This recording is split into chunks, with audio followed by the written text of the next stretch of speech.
This is week 8 of The Apprentice. 9 contestants remaining.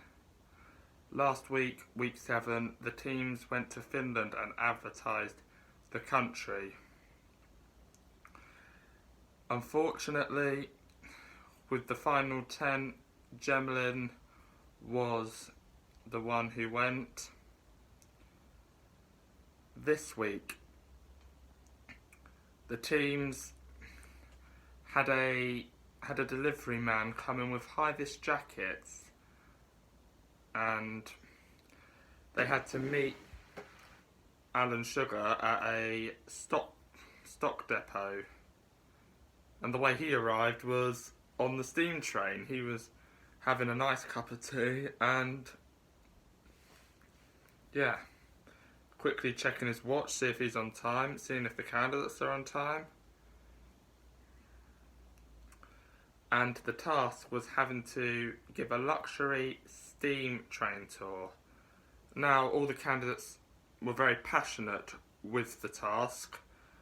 It was steam. It's a very historic sort of project they were given.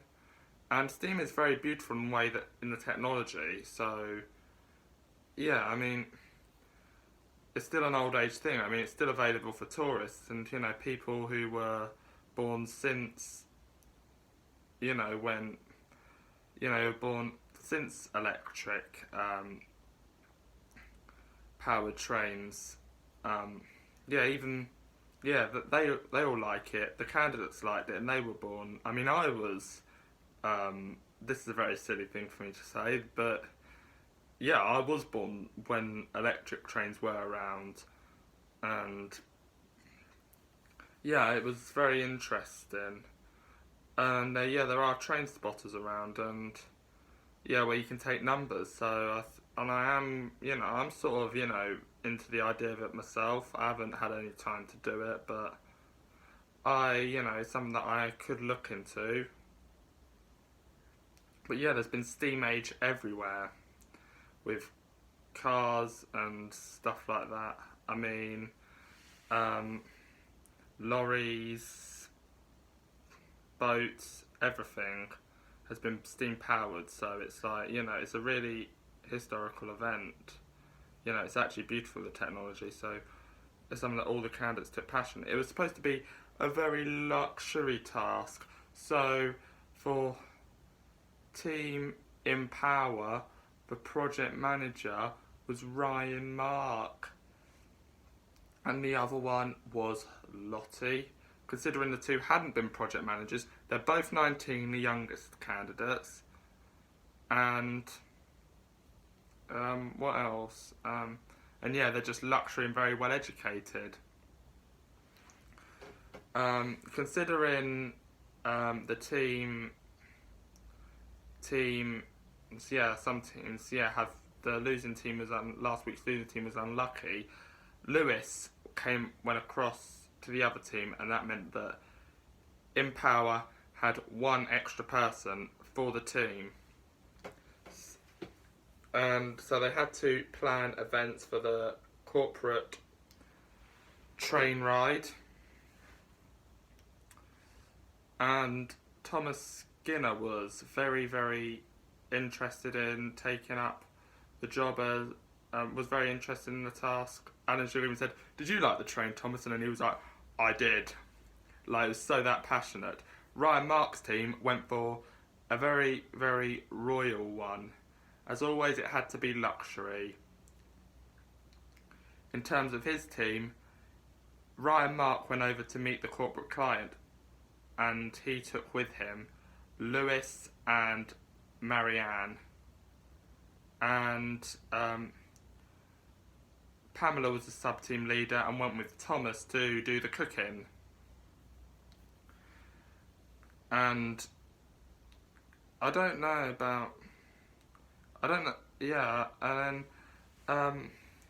they had some very interesting acts. They had the Asian men with the violin. That was quite a good performance. They were supposed to have a little bit of a performance before getting on the train. However, Ryan Mark didn't know about the allergies. He asked Marianne to give the allergies. Ask about the allergies. He basically asked Marianne to just do all the questions. Ryan Mark never did anything himself. And when they had to reenact their little performance, this is funny. I just thought, like, oh my god, Marianne and Lewis are literally taking the mick out of Ryan Mark. While on Lottie's team, they went for a very 1920s theme. And we had to go back to week 5 where Dean asked when were steam trains around. So they had to play the game again like they did in week 5.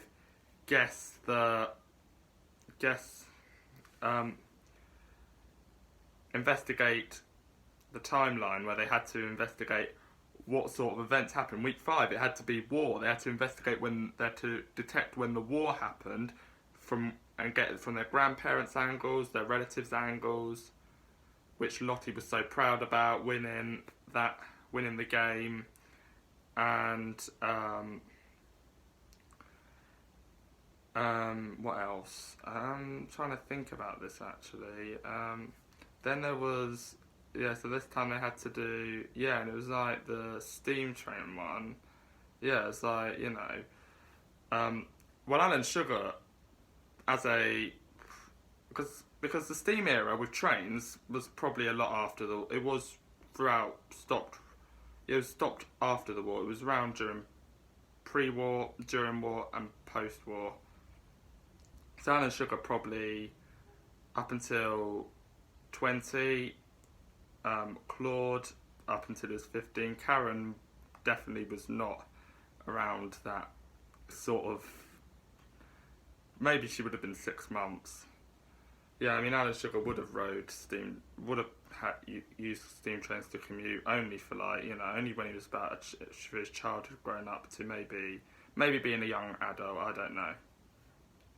But yeah, it was definitely the 1920s. Steam trains would have still been around. Maybe steamboats and steam cars, I think, was definitely stopped by the Edwardian era. So, yeah. And they did a very circus theme, and Karina really wasn't listening. She was just holding the pen going, like that. That just made me so laugh. I was like, is Karina listening? And Mum was like, of course she's listening.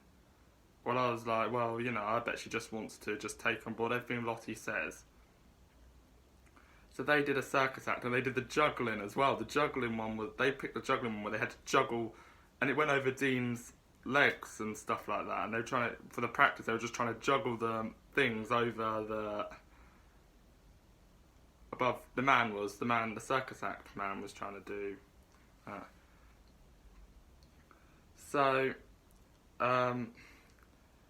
While Karina, as sub-team leader, was in the kitchen with Scarlett, Lottie and Dean were talking to the corporate client, and they did very well. They didn't do very well with their events planning, because the second day was when the tour started.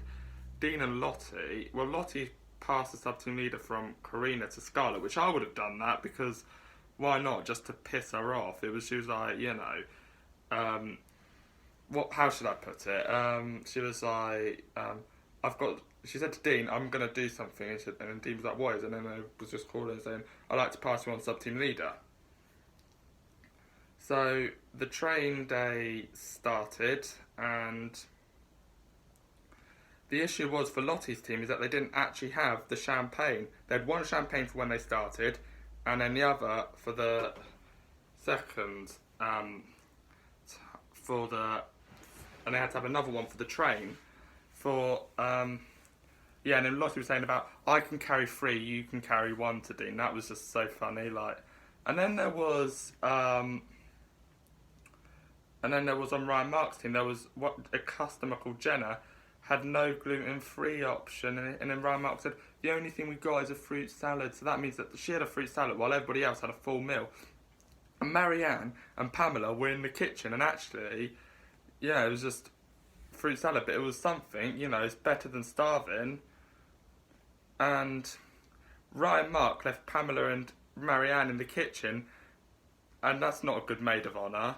I mean, it's absolutely a rubbish way of made of honour. I mean, well, Ryan, Mark, Lewis, and Thomas, gay kings together. They were haven't because usually it should be a king and queen in those days, but now it was all three gay kings.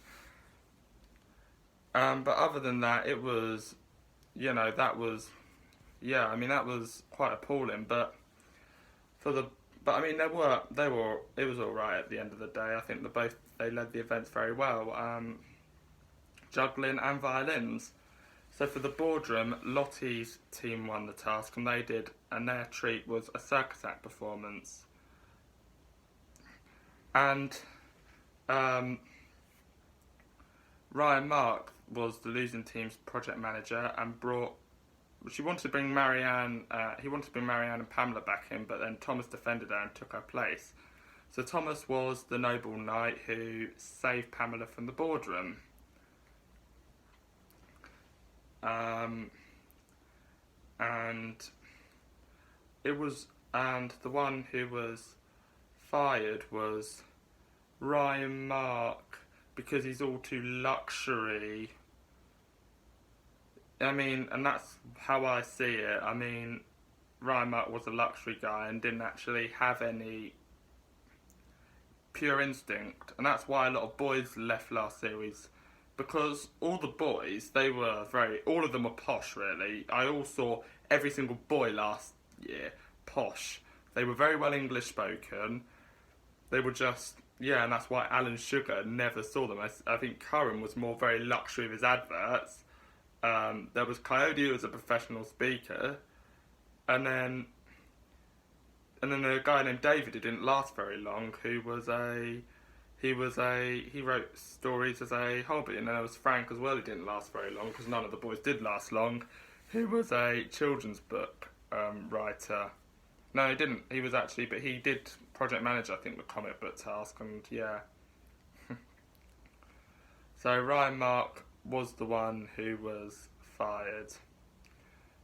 So, and Thomas, who lost 7th time out of 8th, went back to the house with Pamela feeling all concerned about Thomas, and that Thomas had to stand in for Pamela, which actually was fair enough because Pamela did save the day with providing the gluten-free option for the Jenna the guest.